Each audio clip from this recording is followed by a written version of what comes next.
Good morning, everybody. This is Carrie Getz. Welcome to another edition of our podcast series talking about careers for women, trades, and vets, and really kind of everybody else in tech. This goes along with the new book of the same title. We hope you check it out. And today we have some really great guests here. We have Nicole and Connie from Colohouse, and I'm going to let them introduce themselves. Nicole, I'll start with you. Well, thanks for having us on the podcast. This is my very first podcast, so I'm very excited to be here. I'm the VP of marketing for Colohouse. I've been with Colohouse since 2017, really managing back when we started as a data center in Miami, just offering power, space, and connectivity for sort of the Miami market and the Latin American market. And we grew. We added some services and we added network capabilities, and then Colohouse in the last couple of years has gone through quite the evolution with some acquisitions. We were bought by a private equity firm, and 1547, so Valterra Partners was the private equity, 1547 Critical Realty Systems bought Colohouse with kind of the vision of growing us into this larger IT infrastructure and adjacent services. So from data center, co-location to cloud, metal, network, security. And I've been the VP of marketing through this fun journey. So it's been a kind of a whirlwind of acquisitions and experiences, but really happy to be here. Good, thanks. Connie, how about you? I am Connie. Thank you, Carrie, very much for having us here. My name's Connie Geoghan, and I act as Colohouse's chief legal counsel. I came to the company through the 1547 side in 2020 and have been playing in the data center space since 2007 when my daughter was 1. That's why I always count it based on how many years old she is, -1. That's how long I've been in data centers. There you go. There you go. And you're actually on a little bit different side. We really haven't had anybody on the legal side. So tell everybody kind of what your day looks like, what that involves. Clearly, there's some contracts, I'm going to guess. But tell us a little bit how that process works and how you engage with end users and internal people and what your day shapes out to be. Sure. My day is one part pre-planned, one part whatever gets thrown at me that I can catch and handle. Playing the role of legal counsel to a data center company means that, yes, I get the privilege of engaging with the end user customers. I get to talk to the business teams about what they're trying to accomplish. And I get to support the sales team in trying to build what the customer is looking for, which is a fantastic part of my job. On top of that, I am responsible for the company's legal compliance endeavors. So I have to check and make sure that we're complying with any regulations that are applicable anywhere that we've got facilities. I'm also responsible for the company's HR. So if anything's going on with the employee base, I get to handle that as well. And then there's litigation, which every lawyer has to handle to the extent it comes up. I manage that too. It's pretty much catch as catch can. Nicole, tell us about what you do. What's your day look like? Similar to Connie, it's you plan what you can and then you roll with the punches. So I've been in my role, it's really identifying where Colohouse sits in the market and establishing our brand.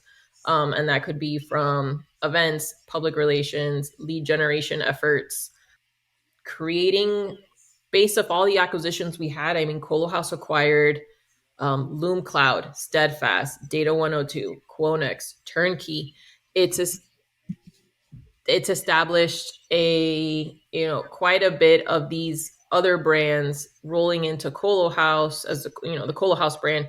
And where do we go and how do we fit into the market now? So establishing these short-term gains with lead gen, but really trying to figure out where we are in that like 3, 5, 10 year, where do we want to sit in the market? So that's sort of what I work on a day-to-day basis. And I manage a wonderful team, marketing professionals that are my favorite part of my day.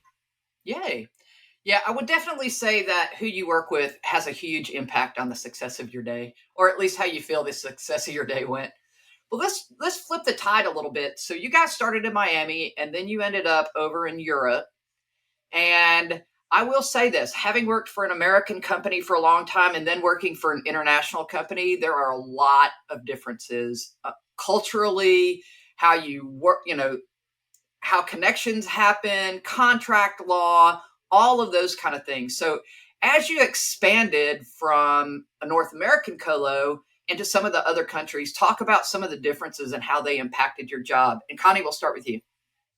Sure. One of the key things that I learned as I worked in the international sphere and moved from the domestic sphere to the international sphere was a little bit more mouth closed, eyes and ears open before I leaned into any given situation, because becoming sensitive to the cultural differences between the way of the United States of America and the way of the Netherlands or the way of any other country makes a big difference in how you land in a room and what you can actually accomplish. There's a negative stereotype that can attach to being from the United States of America in general and from New York in particular. And being conscious of that makes it much easier to get in with people and establish good relationships with people so that you're able to win the benefit of the doubt a little bit earlier on. And as a result, be heard a little bit more clearly and a little bit more easily and hear them easily as well. And what about you, Connie? I'm sorry, Nicole. Wait. So when Colohouse acquired, so we acquired a company, Net Routing. They were our second biggest customer in the Miami facility. And with the expansion we wanted to do in services, and the data center footprint platform we wanted to expand to, it was the logical next business step for Colohouse. But it included hiring a marketing, a salesperson, and then a data center team. And our CTO, Savas, was also from the Netherlands. So all of a sudden it was, for me, adapting to, again, the change in culture. The time change was a 6-hour difference. So making sure I was really available in the morning for that team, making sure like the afternoons I got everything they need so they can start their morning with the next process. So getting used to that dynamic on a 6-hour time difference was a struggle at the beginning. I think Salmon, who's on my team still, she's based in the Netherlands. She's just outside of Amsterdam. Her and I have figured out our working dynamic to make sure we have what we need. But I think it's also just being a little open to giving your team members, especially international team members, those resources they need in a timely manner so that they can optimize their day and they can plan their day, compared to just being like, let me call someone at 4:30. Well, for Salmon, it's 10:30 p.m. So I needed to make sure I was able to plan accordingly, to make it not seem like that United States stereotype that we're always working, that we're about to go have surgery and we'll just be out of office during that surgery time. And then we'll be available by text message, in post-op. I think trying to adapt to the work-life balance they're accustomed to is also nice to incorporate into our work-life balance. Right. So if only. Right, but it's also being respectful. She comes online later in the morning to make sure she's more available in the afternoons when the whole team's online. So I think it's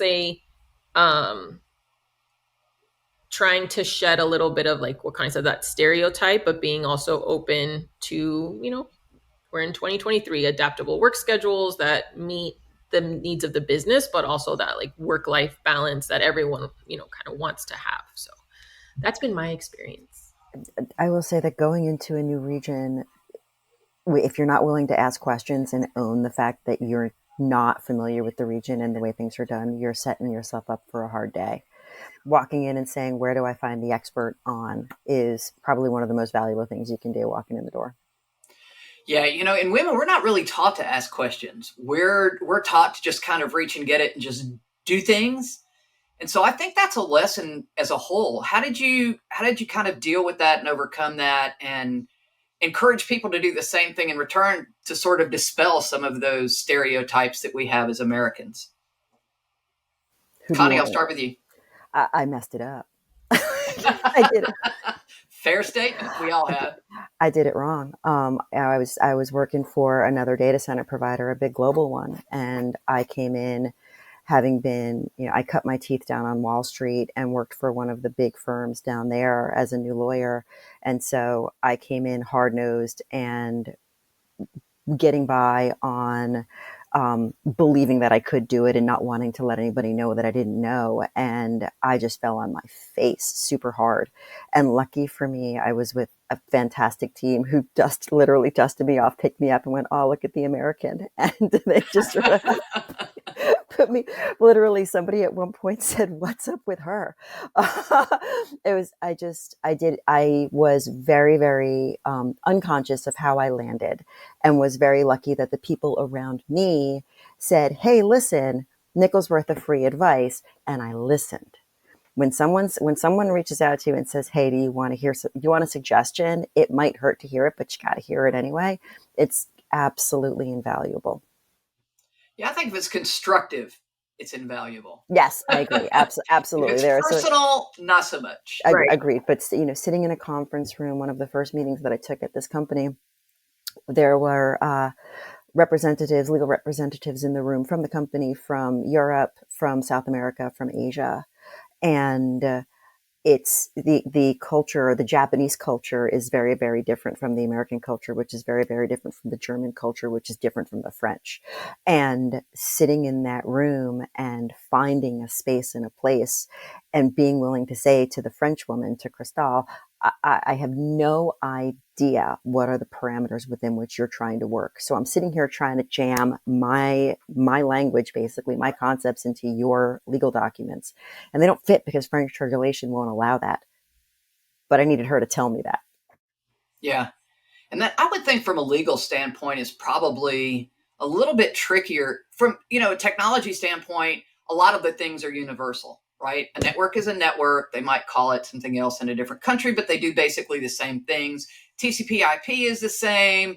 Power and cooling concepts are the same, although voltages may be different. But a lot of that, the concepts are the same. But certainly in the legal world and even in the marketing world, because of those culture shifts, I would think that there's definitely an uptick in a learning curve. There certainly was for me.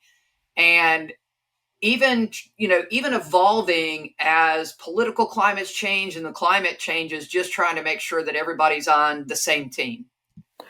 It So was go ahead. just it was very interesting to me to see data centers around the world, because of the fact that the concepts are the same. You've got a cage, you've got a cross connect, you've got ladder racking, right? But terminology changes.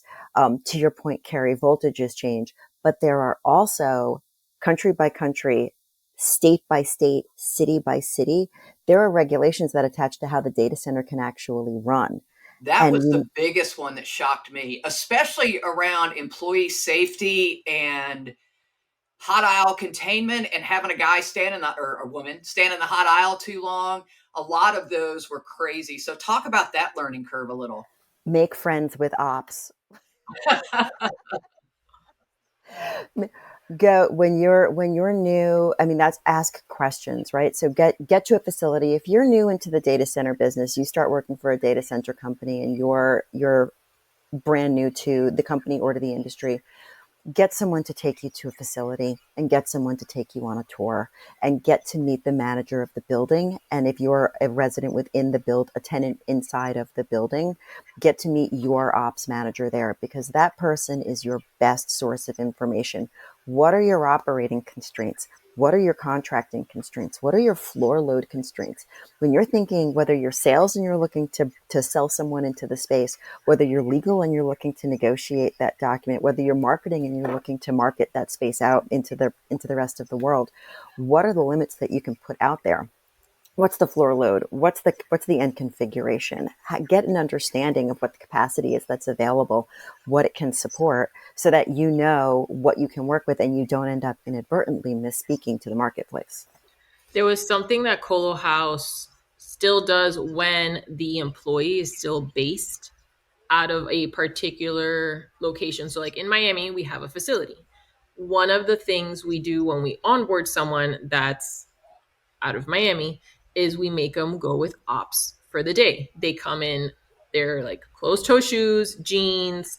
They come in and they spend the whole day with ops, whether it's running cross connects, within reason, helping them move something, going to the roof, seeing how the infrastructure works. taking like a really in-depth tour, explaining this blinking light does this connects here, what the meet me room looks like. Previous to Colohouse, I was on the SaaS side. So I got my teeth in startup and SaaS and like the whole Silicon Valley type of startup culture. And then I transitioned to infrastructure. There's nothing that to understand how it works and the pains that the ops team goes through and the type of manual labor sometimes, whether it's the hot aisle, the cold aisle. In Miami, being on the roof in the middle of August, trying to make sure a condenser's working, learning all of that really then helps you in marketing and eventually in sales understand the experience that the customers will go through and how our team can support those customer needs through remote hands and something like that. And that's, when we were talking about previously, like asking too many questions or being scared to ask the stupid questions. I think that's something that's to me one of those big career nuggets is never be afraid to ask, how does this work, how does that work, what's this going on. And I think that's something, never being afraid to learn more, because there was one thing I transitioned from just the VP of marketing to the VP of sales and marketing when we did the net routing acquisition in late 2017, early 2018. But that was the Bitcoin boom, so early 2018. And I remember we didn't have a salesperson at that time. I was starting a sales team from scratch. And I took every Bitcoin tour I could so I could give the perfect tour.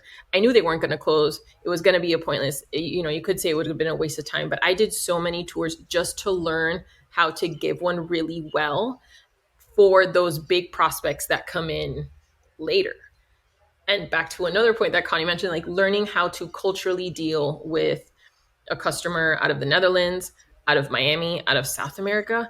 I mean, and like even not even culturally, but like age gap wise, I'm a millennial, one of the elder millennials, and we avoid people. If there's a chat, if there's an email, that's how we want to do it. So, hey, send me your price. Like, I don't want to go for a tour. Nope, send me everything you got digitally. And we kind of got accustomed to that at one point in sales. But when we acquired the Netherlands, those guys are relationship guys. They want to see the deck. They want to have the meeting. And you started having to, what the American team needed was totally different than what the Dutch sales team needed, because they had to address those cultural, they want to be schmoozed, they want to be taken to lunch, they want to understand, they want to build that relationship before they buy, versus like, send me the pricing, I'll look through it, let me make sure it makes sense. The deck looks great. I'll let you know if I have questions. Is there a chat feature so I don't have to talk to humans? Like it's that learning to, as a marketing and salesperson, learning to address your market differently was one of those huge learning curves, because what you do for A, you can't do for B, because you'll lose the Sure. business. I mean, even down to, I would say, the first meeting I had in the Netherlands, we sat down, everybody had coffee, and 3 people lit up cigarettes. Right. Of course, you can't really do that now so much because, the tides have changed, but there are differences. And to me, that was the funnest part. Like anytime I go to a different country, my favorite part is to sit down with somebody and say, what have you heard about Americans? Because I love to hear what and most of the time, it's really kind of sad to say, but they think we are what they see on 24-hour news, which is really awful because they never say the good stuff. But then, I always like to do the same thing, and talk about, and I've been to countries that I didn't even know existed until I went there, because they're small countries or it's been after changes and that kind of stuff, where you have to look it up on the map. And to me, the cultural differences, I love that part of diversity. And I think we lose that a little bit, especially if we work for a company that's only North American. I think you lose some of that exposure, which to me is the fun part. Two things that I do that I think have been critical for my international experience, and I'll offer them here. Number one, going into a country for the first time or even the second or third time, do a quick Google search on business practices in that country so that you get an understanding of what is and isn't appropriate. And that includes getting an understanding of certain expressions, colloquialisms, hand gestures that may be completely okay in one country and are completely not okay in another country. I have a great example of a lawyer friend of mine who was doing a deal, and she said, going to put a belt and suspenders on it. And that mean in the US, that means just basically reinforcing the language in the contract. But a belt and suspenders in the UK is a reference to garters. And everybody in the room blanched. And she said, braces. I meant belt and braces. That's different. Oh, okay. Break time. So that was, those missteps will happen, and you have to laugh them off when they do. But that's a getting a little bit of recon on where you're going is critical. And the other thing that I do is just a habit I've picked up that's been very valuable is whenever I go in country somewhere, we go to dinner. There's always a dinner. And I say to the home team, order whatever you would normally order and I'll just eat it. And that is putting my faith in them in the most fundamental way possible. I'm going to let you choose my food. And so I've eaten some really exciting dishes. I have to. I have to. But I've also they Oh. exactly. I mean, but the home team takes pride in showing off their country and their culture, and a big part of culture is cuisine, and being willing to trust them and let them and really truly walk that talk of, hey, I trust you, I'm building a relationship with you, I'm going to let you choose what I eat. It's done a lot for me in my If you relationships. feed me something disgusting, I'm going to pinch you really hard. And they will pick disgusting stuff just to see how far you'll go, and you go there. And I know other executives where it's, yep, eating monkey brain, yep, absolutely. You're like, straight out of an Indiana Jones movie, but there you have it. Yeah, okay. Very different. But you have to respect that's what they grew up eating. So to them, it's not weird. It's just weird to us because we did not grow up eating those things. And I think those are the things that really start bridging that divide. And it's really where diversity shines. It's where we can all learn from each other. Whether you like it or not, you at least learn you don't like it, right? There's always some value in some lesson. Let's shift gears just a wee tiny bit and talk about, because both of you have been really candid about a lot of your on the job training and how much you learned on your job. And I know there's a lot of people listening that may or may not be through their college curriculum yet. They may have a degree in something completely different and they're brand new coming into the industry. I don't know anybody on this call, Nicole, that might, sort of understand that. But let's talk about the on the job training. What did you do tool wise to help you learn those things you didn't know? Where did you look for help? What were some of the resources you had? And then what happens when you sit down one day and you realize that there's a lot you don't know and that just seems kind of overwhelming? How do you eat that elephant a bite at a time? And Nicole, we'll start with you on this one. So I am a political science major. So to be a VP of marketing for a data center infrastructure company seems like the logical career progression. Or not. But I started off in event planning and public relations, and that kind of made its way to, I took the skill set I had and I ended up at this healthcare IT startup where I spent 5 years there building everything from scratch, and it was really exciting. But I think one of the really fun parts of my career has been, I've only been at one job where I've had a predecessor. Every job I've ever sat at, no one's had before me. So I've had to figure it out every single time. The only exception where I had a predecessor, funny enough, was at Colohouse, because I was looking for a little more stability. I was like, I don't want the startup game. Well, when I started, we were just space and power in Miami. So all the great intention was there. And then here I am with Surprise! But I think I'm ready now to take that back on again, whether I wanted to or not. Connie's up. I'm sorry, Nicole. But it was really kind of, I had no parameters. I had to make this job work, and how to show my ROI for events, how to show reporting. When I started at CareCloud, this was like the peak, the starting peak of the social media in business, right? Like we got away, I was in college when Facebook started. There were no social media courses. There were no Google ad courses like there are now, and certifications. It was like this thing, social media. Yeah, we don't know about that. It was all taking off as my career was starting. So having to learn that landscape, and then how do we use this in business to business interactions? How do we, it began evolving. So from events and to managing the whole corporate social media platform, and how that's rolled into all of this. I mean, it just happened to be I took events and marketing regardless of the industry, and I've had to adapt to what that industry needs. Now, I've really enjoyed the last 10 years in IT, because I feel it's moving so fast, it's changing so fast, and you get to learn as you go, because every time Google changes the algorithm, you have to pivot your SEO strategy. Every time there's a shift in the market or another acquisition that could affect your company, you have to pivot, right? So it's a really exciting industry to be in.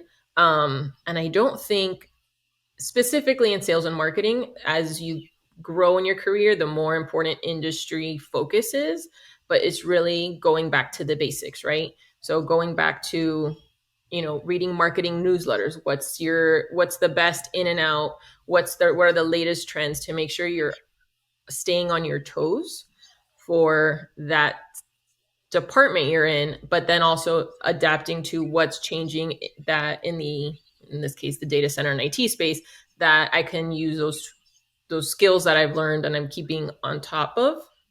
How do I use that now in my space? And I think that's been a really exciting opportunity that I think is really unique. Not a lot of people can have that story. Yeah. And now we're back in sort of this startup mode, but we have revenue because the companies that we've merged together are doing well. So it's how do we take these companies and build something from scratch, but you have a customer base. You're not having that, like, we need customers, we need to build the brand. We're starting from a really unique space and a really unique place in the industry to take Colohouse to be this much bigger platform for our customers. So, and I know, Connie, you talked a little bit earlier about how you sought out operations guys and figured out the operations. But what did you do on the legal side? I mean, there's clear ramifications there for things that go wrong. How do you figure out the legal system in France, which is very, very different than here in the U.S.? You get specialty counsel on site. I'm not even being facetious about that. When you are playing in the international space, you absolutely want to get local counsel who knows the local rules and regulations, because you cannot possibly get up to speed enough to competently practice law. You're not even allowed to practice law in another country. You need help. But when it comes to sort of the beginning, I thought I was supposed to be a litigator. I before law school and during law school, I worked for the New York Attorney General's office and on the prosecutorial side. And when I came into the data center space, I was very lucky because everyone in that company where I started wanted me to be successful, which meant that the head of sales, a guy who's working, I still work with him sometimes now, but he walked over to my desk my second week of work and drew a picture of a meet me room for me. And he drew a picture of a data center hall, and he drew the cabinets, and he drew the connections, and he labeled them. And we pulled up a contract, and he said, when you talk about the licensed space, this is what it means. He gave me that glossary. And from that glossary, I was able to go to other people, one of the sales engineers, and keep asking questions, keep trying to piece it together, keep trying to make sense of it. And there was a day when it clicked, and it clicked in front of one of my team, who looked at me and said, and I quote, "You just got smart." It really clicked. And so being humble enough to look at the sales guys and say, hey, what do you need legal to do? Now, I understand what you need legal to do is close the deal and give them everything. So we have to modulate that a little bit. But understanding from a legal perspective, broad strokes concepts of risk. How is the deal priced? What's the risk associated with the deal? Is the business willing to absorb this? Have the conversation with the business leaders, not the sales team, but the executive team. Hey, what's your risk tolerance for this deal? Here's what can go wrong. Here's what happens if it does. Part of a lawyer's job, and this is in any industry, is to think of the worst case scenario and explain it in a way that other people can appreciate it so that they can make decisions based on it. I call it building floats for the parade of horribles. Sorry, Nicole, you were taking a drink. I almost spit water all over my computer. But that from a legal standpoint, and this is where when you go into another country, you get local counsel, especially if there's a language barrier. But understanding what can go wrong and making sure that you craft a deal that allows for those risks and mitigates the damage that can happen as a result of them while still getting the deal done. Because nobody is in the business of being so risk adverse that you never sell anything and you have no revenues. So Yeah. you've got to walk that line.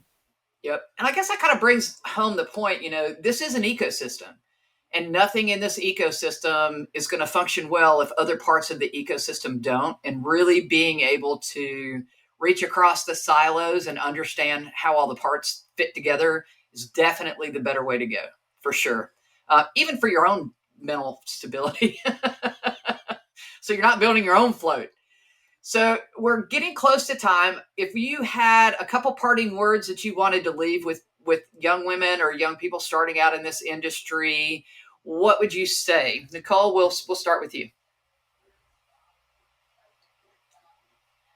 I have two. So one of them would be always find your people within a company.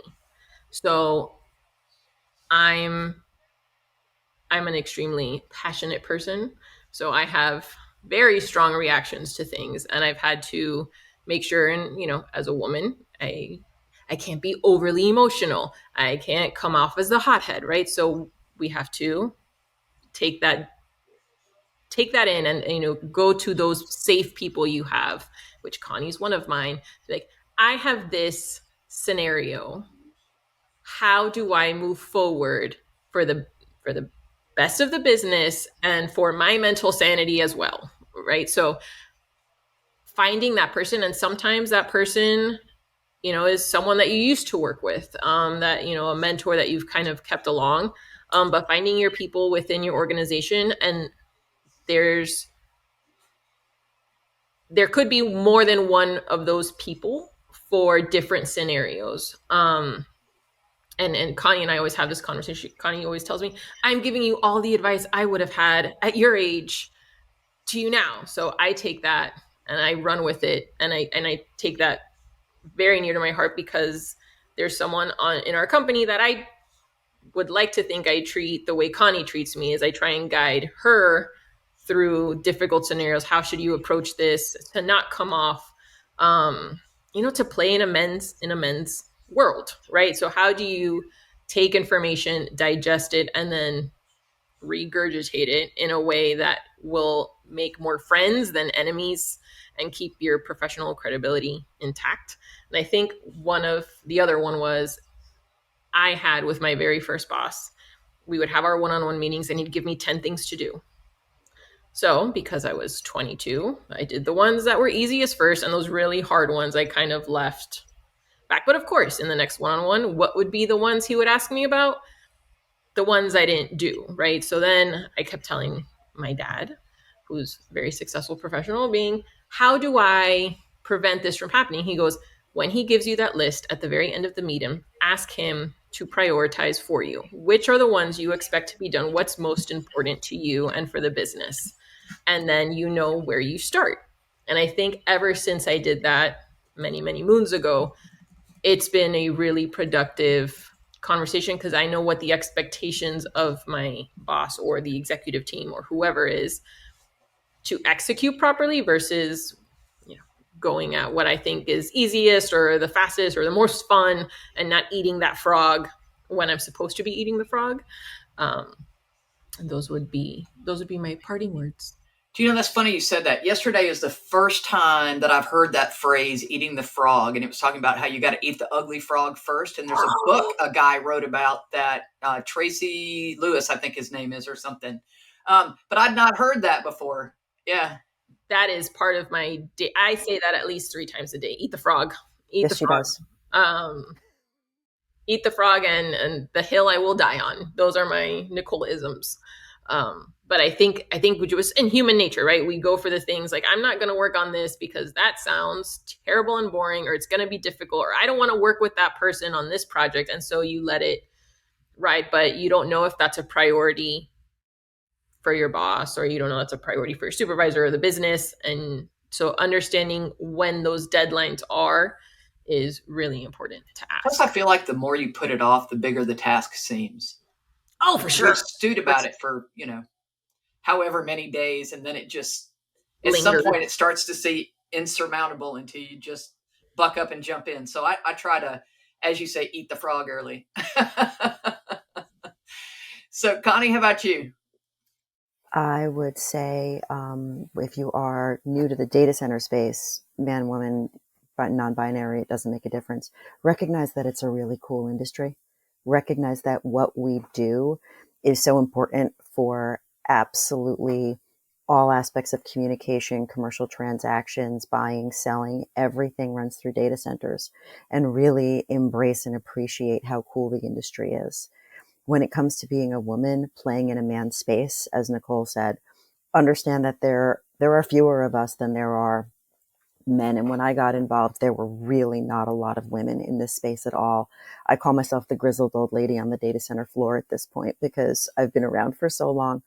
But getting an understanding of how you land as a woman in a room full of men is critical. Hear yourself, hear your voice. Do you get shrill when you get intense or passionate? Learn to modulate it. You always want to be authentic. Do not be a hypocrite. They will see right through it and you will lose credibility. But understand how you land so that you can land in the way that gets what you want across the most effectively so that you can be the most impactful. I think that's awesome. Well, folks, thank you for listening. And Connie and Nicole, thank you so much for your time today. Everything you said, I think, has been really invaluable. And I'm sure people will get really great information from this. And we will post the link to Colohouse and to both of these beautiful ladies in the description of the podcast. For the rest of you, we look forward to hosting you on another edition of this podcast series. Thanks for listening. Thank you. Thank you, Carrie.